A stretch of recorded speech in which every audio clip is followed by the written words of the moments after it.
Hi guys, hello everyone. আবার তোমাদেরকে নিয়ে একটা ছোটো বাড়ি চলে এসেছি, যেটি দেখাচ্ছি সেটা একটা 3টে বডি স্প্রে। তো আমি এটা ভেবেছিলাম প্রত্যেকটা 120 ml, কিন্তু প্রত্যেকটা যে 40 ml 3টা, তো সেটা ভাবিনি না আমি কিনতাম, মানে বেলে ভেটাটা কিনতাম। সো আমি নিজে ভেবেছি আর কী করা যায়। তো পরের ভিডিওতে যে আমার কলেজে সোনাকয় ট্রাস্ট সেটা দুর্গাপুরে রয়েছে, তো সেখানে ফেস্ট অনুষ্ঠিত হয়েছে। যদি ভিডিওটা ভালো লেগে থাকে অবশ্যই লাইক করুন, সাবস্ক্রাইব করবে।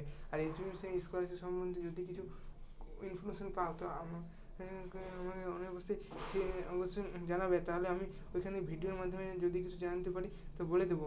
আচ্ছা, যদি এবং এই বডি স্প্রেটা এটা বোধহয় মোটামুটি একটা হবে, খুব ভালো নয়, কিন্তু বেলি ব্যাটাটা এর থেকে অন্তত কোয়ালিটিটা একটু হলেও ভালো হবে। আমার চ্যানেলকে যারা সাবস্ক্রাইব করেনি তারা সাবস্ক্রাইব করে দাও, পাশ থেকে নোটিফিকেশন অন করে দাও। ওই সাবস্ক্রিপশন 40% এই 60% টাকা কবে দেবে তো আমিও বলতে পারছি না, নভেম্বর মাসের লাস্ট উইক পর্যন্ত দেখা যায়। তো ভিডিও দেখার জন্য ধন্যবাদ।